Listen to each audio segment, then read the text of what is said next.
my biology. Now, the thing is that I don't know this person, Kafels. I only know that she attacks me constantly. But other than that, I have no idea who this person is. That being said, I don't know what they look like. I don't know how they walk the world, and I don't really care. For me, nobody would ever want me in a woman's bathroom. You could probably ask every woman in this space right now, and you ask them, would you want Buck in the woman's restroom? They would say no. Because the So, but whole the question, point I of think the question, I get that, the but the whole no, argument point you're of I making, think, transitioning is for me to look like a man. That's the whole no, I get, point.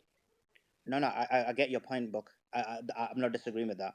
What I'm saying is, but then shouldn't your argument then apply to biological men, trans women Hmm. who want to use Sure. women's bathrooms? Because that's what Of one of the course. main arguments for everyone here is they don't want them to. You see? No, no, no, no, no. That's not true. That is actually not true. You're making a blanket statement by people here. That is not what people are saying. People are saying that if a transgender woman looks like a woman, let's use my friend Blair White. Okay, she looks like a woman. She walks like a woman. Nobody would ever question if she walked into a woman's restroom. We have trans women today that are not making an effort to look like a woman and walk into a woman's bathroom with some chip on their shoulder. You and I and everyone in this room knows it. We're all pretending like we don't, but we do. Now, that's the problem. I'm pinpointing the actual problem. The problem is I'm playing a game here, friend. I look like a dude so that you don't ever question my pronouns. It's why I'm not on the pronoun bandwagon. If you ask my pronouns, it's insulting to me. I worked hard to get to this space. So you I want have to to go And to, that. understand there's oh, nuance. Okay, go ahead, Mario. so just if you don't mind, I want to balance it out, and probably Nick, you were going to do that as well. By the way, Buck, I'm going through the comments, and Kefals and Aaron, this question will go to you. I'm going through the comments and seeing a lot of the emojis as well, reactions on stage and in the audience, and a lot of people that are against educating are against transgenders and the movement in general are agreeing with Buck and agreeing in the comments as well, just because of the way he approached it, specifically by saying, like, I won't force people to do X, Y, Z. This is my stance. I understand I was born biologically as a woman and transitioned to a male. Now, I would say he's kind of, he did make the argument that he initially he differentiated between the two, but now he puts gender and sex together. But the way he's approached it, what are your thoughts, Aaron and Kefals? The way Buck approached the matter. I would love to jump in here, Couples, if that's okay.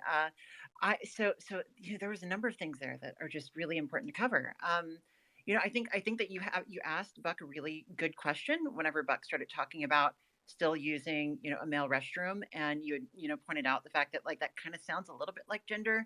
And so, we don't react to Buck talked about his biology and stuff like that. We don't react to one another in public by testing each other's biology. We don't try to look to see if they've got a uterus. We don't look at their chromosomes.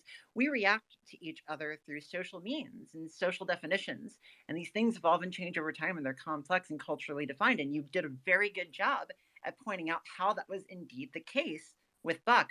In terms of, but I actually want to go to what Buck had said at the end there and kind of touch on what you just mentioned.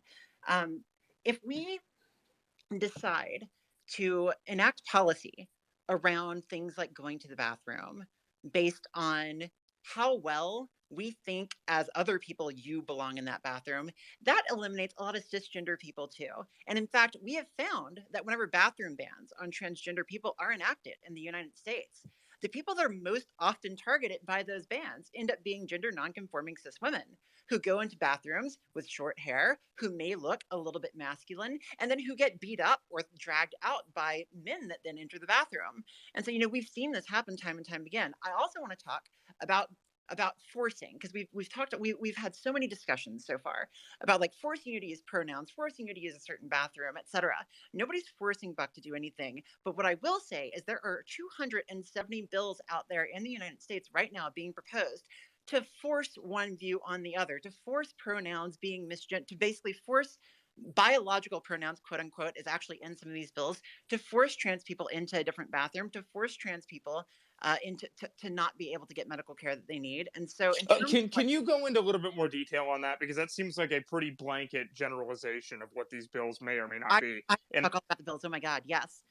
Which one? Like, what do you want to talk about? I don't know. Let's give. I mean, cite a specific one. That's absolutely, you know, absolutely. the most extreme one that you think, because that's you know. Right. Tennessee HB1 and Tennessee SB1. So this is House Bill 1, Senate Bill 1. That means that it is the first bill. It is the first bill in the session, yeah. First bill that they introduced, the very first one, because this was their number one issue that they wanted to do. This bill basically says that if you as a parent listen to your doctor and give your kid gender affirming care, they will take your kid away from you and charge you with child abuse. I expect this bill to pass. You can look it up, SB1, HB1. You can read the text. It literally has child abuse provisions in it. They asked on the stand if this would happen. They said yes. And so not only does it do that, it prevents you from leaving the state, going out of state to seek that care, because it says that that shows that you have intent to seek gender affirming care. There are bills that are like this that are moving all across the country. We also saw, and anybody listening can look this up. Look up Greg Abbott child abuse transgender. Just okay, so let's go over SB1 real quick, because that it prohibits a healthcare provider from performing on a minor or administering to a minor a medical procedure for the purpose of enabling a minor to live with an identity inconsistent of a minor's sex. So basically, a minor. Okay, so we're talking about children under 18. Here. Yes, and that is a huge issue, because I'll be honest, there were a lot of decisions that I made under 18 that were stupid. Of course. Really dumb. So that's of course. And if my parents were enabling those life-changing decisions that I was making, you know, do you see that as being an issue? And so here's what I want to do. I want to respond to that. We've talked a long time so far. I think we've been in this chat for 3 hours now about how there are differing opinions on the treatment of transgender youth, and there are medical standards of care around transgender youth. In America, at least, we hold the doctor-patient relationship extremely important, and the ability for the parent in cohort with their care team, their psychologist, and their doctor to decide what the best medical outcome and the best medical care is for their kid. Right now, you may disagree with that care. You may look at the studies and say that you're not convinced by it, but these are not your kids. These are these parents' kids. And furthermore, even the people that do disagree with it, it is so extreme to say that I am going to charge you with child abuse and take your kid away for getting hormone therapy or puberty blockers. You may disagree with the fact that this is happening, and you may have your own reasons for that, but whenever it comes to laws that go against not only the medical advice and best medical practices, but that also take parents' kids away for doing it, that's a step too far, and I think many people would agree with that. Yeah, so Buck, I would really love to have your opinion on that, and then we'll go to